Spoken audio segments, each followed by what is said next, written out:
Last part में आपने देखा कि उस फ्लावर ने युवाओं को खाने के लिए एक हर्ब दिया होता है, जिसे खाकर अपने आप को साबित कर सकता था कि वो टंगस्टन का डिसेंडेंट है या नहीं, जिसके बाद ही वो को भी बेहोश कर देता है, जिसके बाद ये उस हर्ब को खाने के लिए रेडी हो जाता है।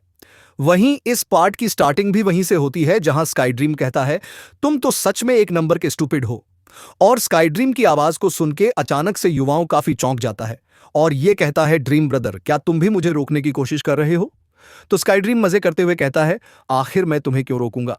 और इसके अलावा वैसे भी तुम्हारी बॉडी पहले ही लाइफ ऑफ गोल्ड के साथ हो चुकी है, तो मुझे इस चीज पर बिल्कुल भी विश्वास नहीं है कि तुम किसी भी पोषण को लेने से मर सकते हो। तो कहता है, क्या वो अगर पोषण काफी ज्यादा जहरीला हुआ? तो जिस पे स्काई ड्रीम कहता है, अगर ये जहरीला हुआ तो ये और भी ज्यादा बेहतर होगा। और तुम्हें क्या लगता है कि तुम्हारे ब्रदर का ये जो सिल्क है वो कहां से आता है?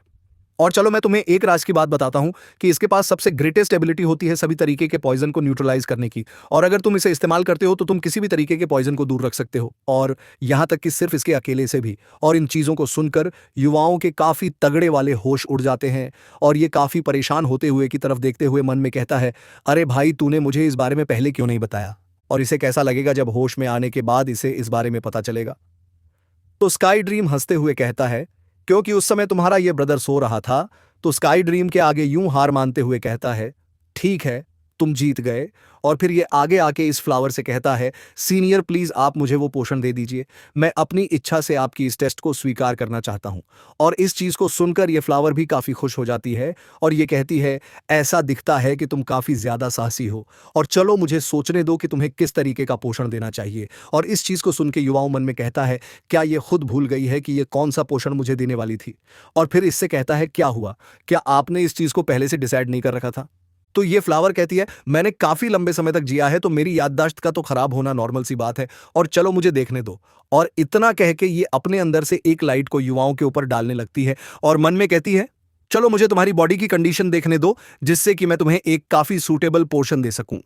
जबकि इस तरफ काफी ज्यादा चौंक गया होता है और कहता है, आखिर ये तुम क्या कर रही हो? और ये परेशान होते हुए मन में कहता है, इस प्रेशर से मैं बच के नहीं जा सकता हूं।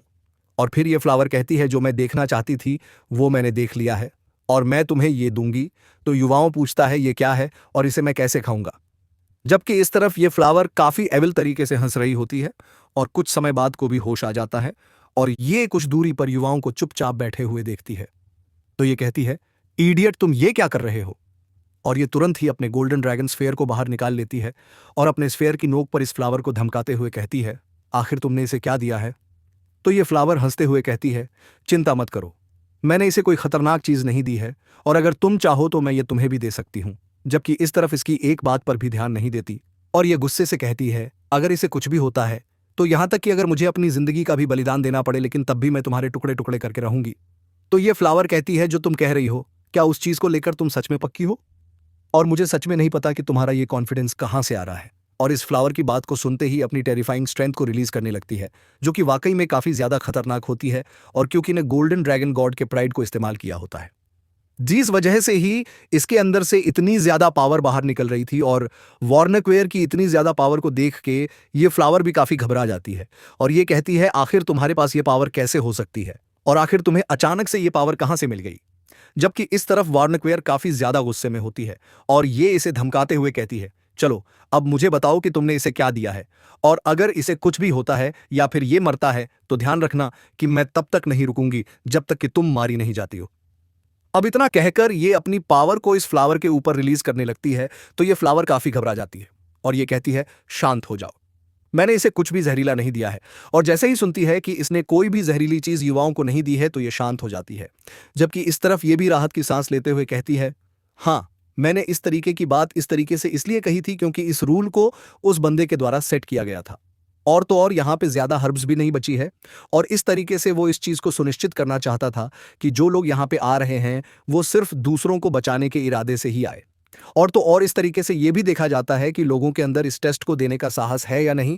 और ये काफी खुश होते हुए कहती है, और इसने उसे खा लिया है, और इसने ऐसा करके ये प्रूव कर दिया है कि ये सब कुछ सैक्रिफाइस कर सकता है उस पर्सन के लिए जिसे ये बचाना चाहता है, और इसके साथ ही इसने मेरे अप्रूवल को हासिल कर लिया है। तो हैरान होते हुए कहती है, आखिर इसका क्या मतलब है? और फिर ये फ्लावर कहती है, उस पर्सन ने कहा था कि ये एक पर्सनैलिटी टेस्ट है, और अगर कोई पर्सन बिना किसी हिचकिचाहट के इस फ्रूट को खाने की हिम्मत करता है, तो इससे ये प्रूव हो जाता है कि वो पसंद एक अच्छा पर्सन है। और जो फ्रूट मैंने इसे दिया है, वो एक तरीके की इमॉर्टल हर्ब ही है, जो कि इसके लिए काफ़ी ज़्यादा सूटेबल भी है। और इसे लेकिन तुम भी ये जान लो कि तुम भी डेफ़िनेटली मारी जाओगी।